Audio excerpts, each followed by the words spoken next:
Somebody shot my dad.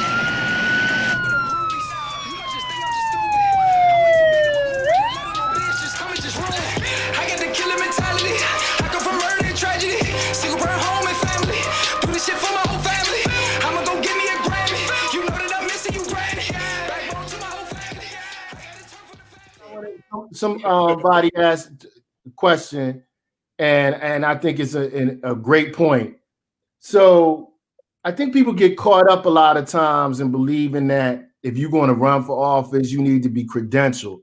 And if it's anything that this show really tries to get at is the solutions are going to come from the ground, as you mentioned in the opening clip.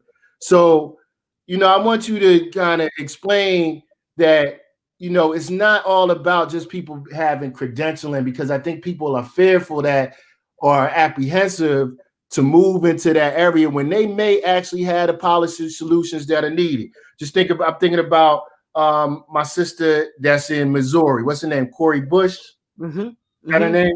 That's the one that won in Ferguson. The one that won in Ferguson. So people that are just really coming out of straight grassroots situation and actually becoming very successful and represent the community. So it doesn't have to be like you went and got a degree from Howard or you went to Harvard. Like you could literally just come out of the community that you're in and become a change agent. Yes, sir. I mean, I think that first of all, I think we overstate that even the people that are credentialed, that they know so much more than you. Exactly. People may have been lawyers or whatever. They weren't politicians. They didn't work on the issues. You may have the best knowledge, right? And I think that's why somebody like AOC is so important, right? She was a bartender, she was educated, but she worked in bars, bars. She from the Bronx.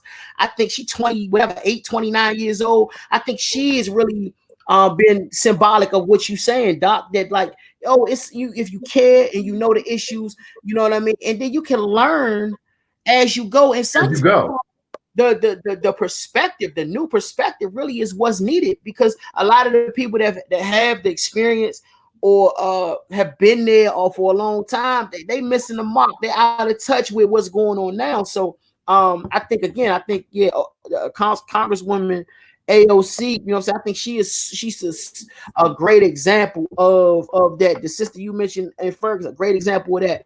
And particularly if you're talking about we run on a ticket of how do we touch the people, you need somebody that's from the people, you know what I mean, to really represent that. And I hope that people in everywhere, but particularly in DC, understand that. But and start where you are. Start building in your community. Exactly. You start building where you are. You can leave from where you are. I think people think it's some route like, I got to become an ANC commissioner. I got to be a citizen. And I'm not knocking that, because that's part of it, because you learn the government process. But I think I've also tried to model that you can really like impact change and be, unconventional. And I think we living in a time of that, right? I think we living in a time where it's about, as long as I do think that it's important that people understand that you do have to know what you're getting into.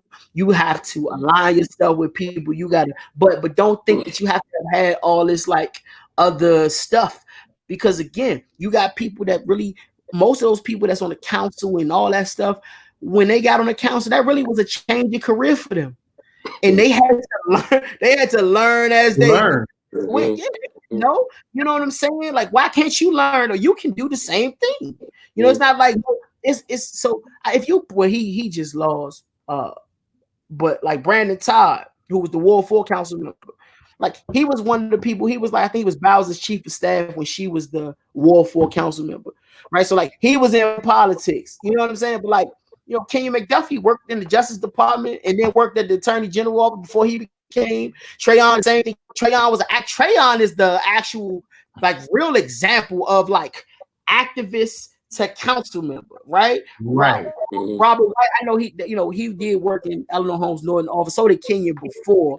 Rosso, they worked in the Congresswoman's office. But I mean, what I'm saying is that like you can do it, you know what I mean? And again, I talk about AOC on the national level, but definitely Trayon is an incredible example locally of how galvanize a whole community from an activist space and leverage that and transition into politics. Right. You know? And I would also shout out to Kenyon McDuffie for a number of things. One, the pushing of the NEAR Act, which, you know, is behind a lot of the programs that we're seeing right now on the ground that's dealing with gun violence in DC. And also being innovative enough, you know, even though it didn't get passed, but Kenyon was the first council member that I've seen nationally to push for a gun violence research center funded by the DC government at a time when gun violence research wasn't being funded by the federal government and hadn't been funded by the federal government since 1996. Like, that was impressive to me. Like, listen, straight up. People will say, like, you know, so Kenyon, my council member, right, in my ward, right.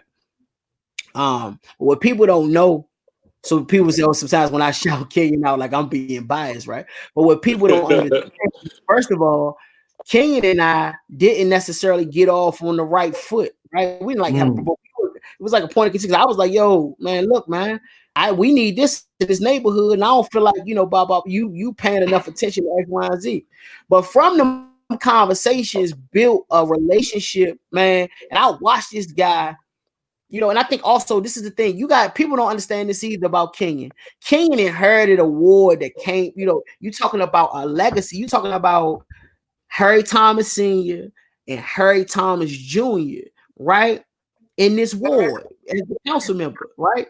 He came into that and they were like really extroverted, large personalities. I mean, beloved, right?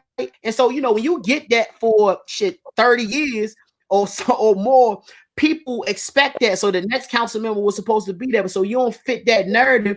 People feel like you don't care or you not as engaged. But see that, like, again, and I was guilty of that too, but till I understood how he worked, you know what I mean? How he's methodical, how he really wants to know about what he's getting into, and that he's a legislative wizard. When you talk about ban the box, when you talk about NEAR Act, when you talk about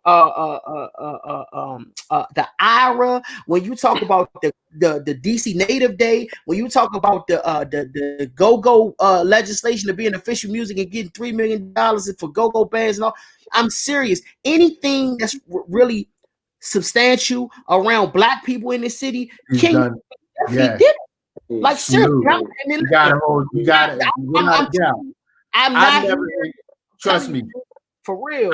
I've lived in multiple places. I've never seen a council member push that much legislation that was that impactful on a local. Nah. Real, especially. I honestly say that. Yeah, me too. Because I'm telling you, know, I'm impartial. Like, I don't really do that. And this wasn't the Kenyon McDuffie commercial. No, it's not. Real. You're not here to promote Kenyon McDuffie, but I'm just saying. I'm just keeping it real. That when you talk about, you can if anybody got it, all you got to do is look it up, though. You know what I'm saying? It's not even about. It's not an opinion. We're not even. I didn't even say if I like him or not. I'm just talking about what he's done, and it's you can't dispute it. You know what I'm saying? And I think it's been incredible how he's shown, really.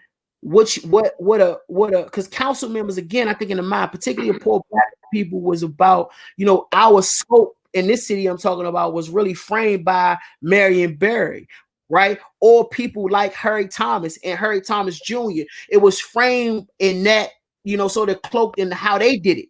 But when you talk about somebody that you forget that the role of a council member, you are a legislator.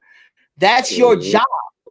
To introduce legislation, you're a lawmaker, and I'm just simply saying that Kenyon McDuffie, especially for interest in things that's impacting Black people, particularly Native Blacks, nobody has done what he's done, and it's cool to see that coalition. I'm not saying we're always on the same page, but it's beautiful for me anyway to see the Trayon Whites, the Robert Whites, you know, on that council along with Kenyon McDuffie, man. It makes me proud.